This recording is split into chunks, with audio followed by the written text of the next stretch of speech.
നമ്മുടെ last segment ഏതാ? നമ്മുടെ ലാസ്റ്റ് സെഗ്മെന്റ് വേർഡ് ടൈം ആണ്. വേർഡ് ടൈമിൽ കഥകളും വാക്യങ്ങളും പറഞ്ഞു തരാനായി മേവിൻ അച്ചാച്ചൻ നമുക്ക് വേണ്ടി കാത്തിരിക്കുക. അപ്പൊ അച്ചാച്ചനെ വെൽക്കം ചെയ്യണ്ടേ? Over to word time. Praise lord. യേശുപ്പച്ചൻ്റെ എല്ലാ സുന്ദരന്മാർക്കും സുന്ദരിമാർക്കും സ്നേഹവന്ദനം.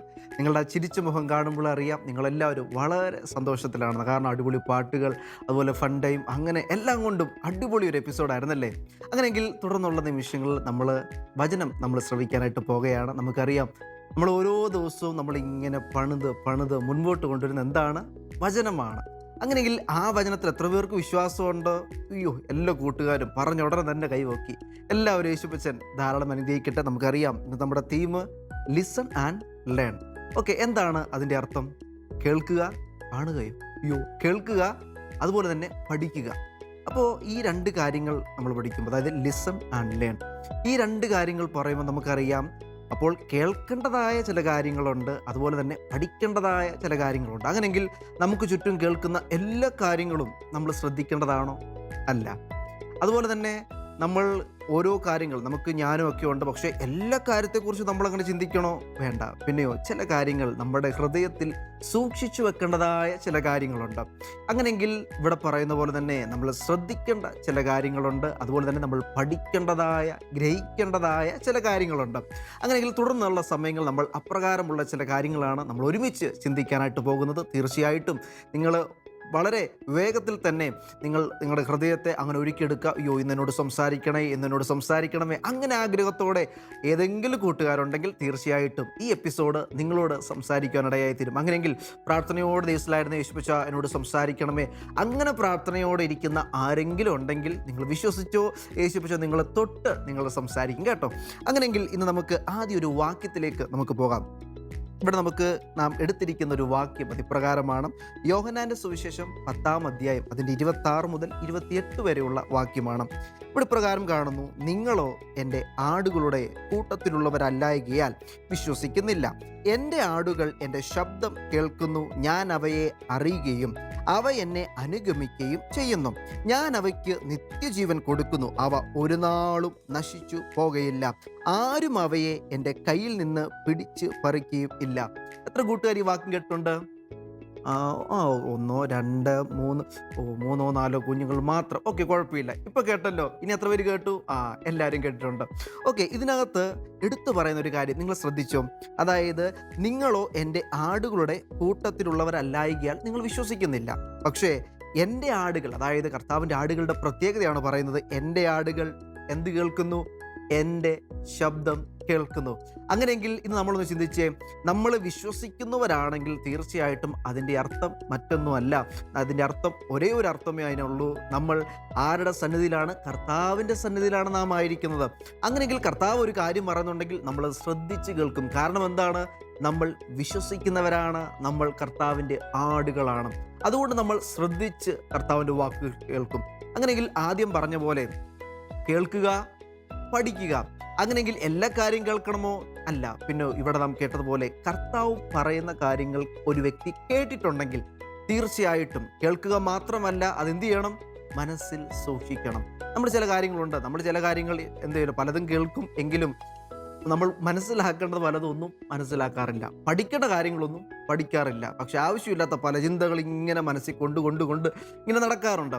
പക്ഷെ ഒന്ന് ഓർത്ത് നോക്കിയേ, ഇവിടെ നാം കാണുന്ന പോലെ ഇവിടെ കർത്താവ് പറയുന്നൊരു വാക്ക് ഒരാൾ കേട്ടെങ്കിൽ, എൻ്റെ ഒരു കൂട്ടുകാരൻ കേൾക്കുന്നെങ്കിൽ, എൻ്റെ ഒരു കൂട്ടുകാരി കേൾക്കുന്നുണ്ടെങ്കിൽ തീർച്ചയായിട്ടും ആ വാക്ക് അവരെ മുൻപോട്ടുള്ള ജീവിതത്തിൽ ഒരപ്പൻ കൈപിടിച്ച് നടത്തുന്ന പോലെ എന്ത് ചെയ്യും?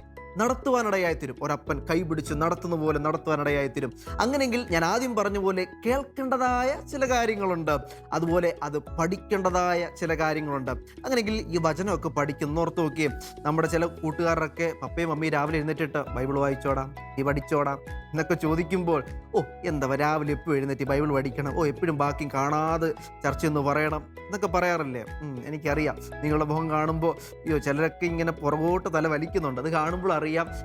മിക്ക വീട്ടുകളിലും പപ്പയും അമ്മയൊക്കെ പറയാറുണ്ട്, എടാ വാക്യം പഠിക്കണം, ഞായറാഴ്ച സന്തോഷത്തോടെ നീ എഴുന്നേറ്റ് പറയേണ്ടതാ, നീ പേടിക്കരുത്, വാക്യമെല്ലാം തെറ്റിച്ചെന്നറിഞ്ഞ ഇങ്ങനെയൊക്കെ പറയാറുണ്ടല്ലേ.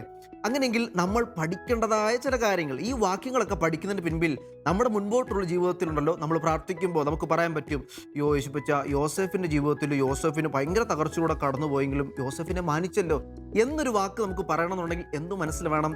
ഈ വചനം നമ്മുടെ മനസ്സിൽ വേണം. ഈ വചനം നമ്മുടെ മനസ്സിലുണ്ടെങ്കിൽ തീർച്ചയായിട്ടും ഓരോ വിഷയങ്ങളെ നമുക്ക് പ്രാർത്ഥനയിൽ ഈ വാക്യങ്ങളൊക്കെ ഇട്ടുകൊടുക്കാൻ പറ്റും. വാക്യങ്ങളൊക്കെ ഇട്ടുകൊടുത്ത്, ദൈവമേ ഇങ്ങനെ പ്രവർത്തിച്ചല്ലോ, യോസേഫിൻ്റെ ജീവിതത്തിൽ പ്രവർത്തിച്ചില്ലയോ, മോശപ്പച്ചൻ്റെ ജീവിതത്തിൽ ദൈവം പ്രവർത്തിച്ചില്ലയോ, അബ്രഹാമിൻ്റെ ജീവിതത്തിൽ പ്രവർത്തിച്ചില്ലയോ, അങ്ങനെയെങ്കിൽ എൻ്റെ ജീവിതത്തിലും. അപ്പോൾ ഈ വാക്യങ്ങളൊക്കെ മനസ്സിൽ ഇങ്ങനെ അറിഞ്ഞാൽ മാത്രം നമുക്ക് എന്ത് പറ്റത്തുള്ളൂ? മുൻപോട്ട് പോകാൻ പറ്റത്തുള്ളൂ. ഇവിടെ നാം കേട്ടതുപോലെ എൻ്റെ ആടുകൾ മാത്രം എന്ത് ചെയ്യത്തുള്ളൂ? എൻ്റെ വാക്കുകൾ കേൾക്കത്തുള്ളൂ. എൻ്റെ ശബ്ദം കേൾക്കണം എന്നുണ്ടെങ്കിൽ അവൻ എൻ്റെ ആടായിരിക്കണം. അങ്ങനെയെങ്കിലും ഒന്ന് ഓർത്ത് നോക്കുകയും നമ്മൾക്ക് ധൈര്യത്തോടെ, ഉറപ്പോടെ, വിശ്വാസത്തോടെ പറയാൻ പറ്റും. കുറച്ച് നിങ്ങൾക്ക് ചിലപ്പോൾ കൊച്ചു കുഞ്ഞുങ്ങളാണെങ്കിലും രണ്ടടി പൊങ്ങിയിട്ട് പറഞ്ഞോണം, ഞങ്ങളെ യേശുപ്പച്ചൻ്റെ കുഞ്ഞാടുകളാ എന്ന് പറയാൻ പറ്റും. കാരണം എന്ന് വെച്ചാൽ ഞങ്ങൾ യേശുപ്പൻ്റെ ശബ്ദം കേൾക്കുന്നുണ്ട്. ആ ശബ്ദം ഞങ്ങൾ കേൾക്കുന്നത് കൊണ്ട് ഞങ്ങൾ സാധാരണക്കാരല്ല, ഞങ്ങൾ മറ്റു കൂട്ടുകാരെ പോലൊന്നുമല്ല, ഞങ്ങൾ യേശുപ്പച്ചൻ്റെ കുഞ്ഞാടുകളാണ്. ഭയങ്കര ഒരു കുളിര് തോന്നില്ലയോ? യേശുപ്പച്ചൻ്റെ കുഞ്ഞാടുകളാണ് ഞങ്ങൾ. ആ കുഞ്ഞാടായതുകൊണ്ട് തീർച്ചയായിട്ടും മറ്റാരെന്ത് പറഞ്ഞാലും ഞങ്ങൾക്കൊരു വിഷയമല്ല. എല്ലാവരും പറയും തോൽക്കും എന്ന് പറഞ്ഞാൽ ഞങ്ങൾക്ക് വിഷയമല്ല. പക്ഷേ യേശുപ്പച്ചൻ, അതായത് ഞങ്ങളുടെ ഇടയൻ, ഞങ്ങളോട് പറഞ്ഞിട്ടുണ്ട്, എന്താണ്? നീ ജയിക്കും.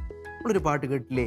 യേശുയാഹൻ്റെ ഇടയനാകുന്നു, യേശുയാഹൻ്റെ ഇടയനാകുന്നു, എനിക്ക് മുട്ടുണ്ടാകയില്ല. മതി. നിങ്ങൾ കേട്ടിട്ടുണ്ടല്ലോ, കേട്ടിട്ടില്ലയോ? നിങ്ങളൊന്ന് കേൾക്കണം കേട്ടോ. ഈ പാട്ട് പറഞ്ഞ പോലെ തന്നെ ഒന്നും വേണ്ട, നമ്മുടെ സങ്കീർത്തനത്തിൽ നമ്മൾ വായിച്ച വാക്യല്ലേ, നിങ്ങൾ ആദ്യം പഠിച്ച വാക്യമായിരിക്കല്ലേ, യഹോവ എൻ്റെ ഇടയനാകുന്നു, എനിക്ക് മുട്ടുണ്ടാകുകയില്ല.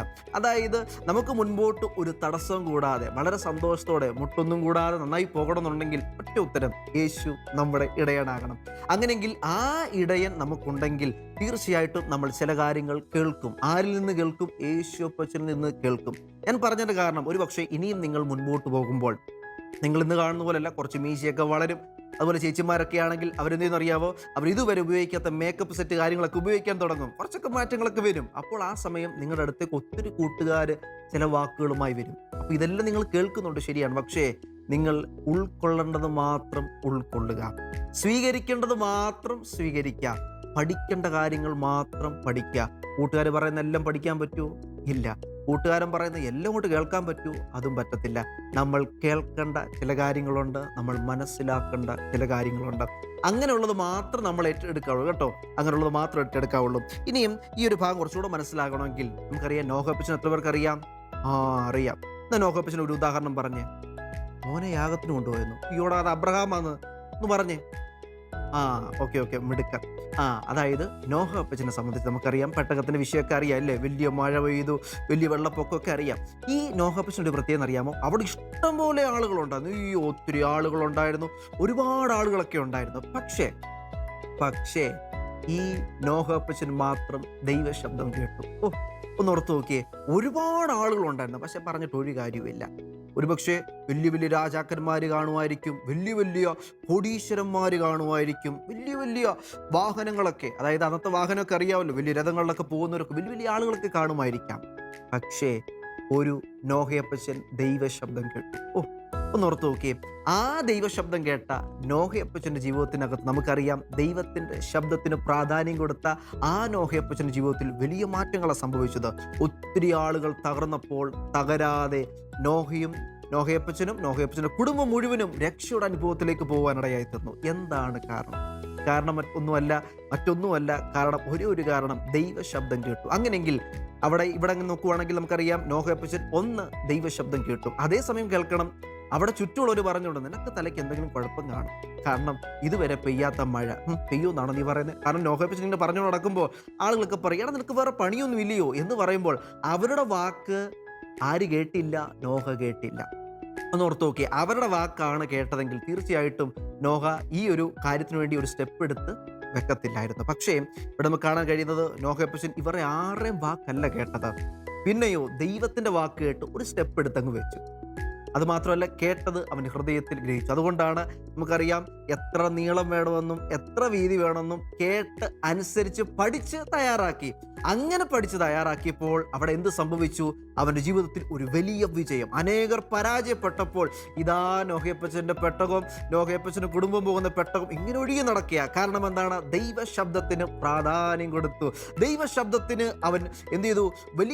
ഒരു വലിയ കാര്യമായി കണ്ടു. നിസ്സാര കാര്യമായല്ല, വലിയ കാര്യമായി കണ്ടു, വലിയ സംഭവമായി കണ്ട് ഏറ്റെടുക്കുവാനിടയായി തീർന്നു. അങ്ങനെയെങ്കിൽ നമുക്ക് ഈ ദിവസങ്ങൾ നമ്മളൊന്ന് മനസ്സിലാക്കുക, നമ്മുടെ ജീവിതത്തിനകത്തും ഇതുപോലെ തന്നെ മുൻപോട്ടുള്ള ഓരോ സ്റ്റെപ്പിനകത്തും ദൈവശബ്ദത്തിന് പ്രാധാന്യം കൊടുക്കുക. നാം കേട്ടതുപോലെ ആദ്യം കേൾക്കുക, കേൾക്കേണ്ടത് മാത്രം കേൾക്കുക, പഠിക്കേണ്ടത് ഗ്രഹിക്കേണ്ടത് മാത്രം ഗ്രഹിക്കാം.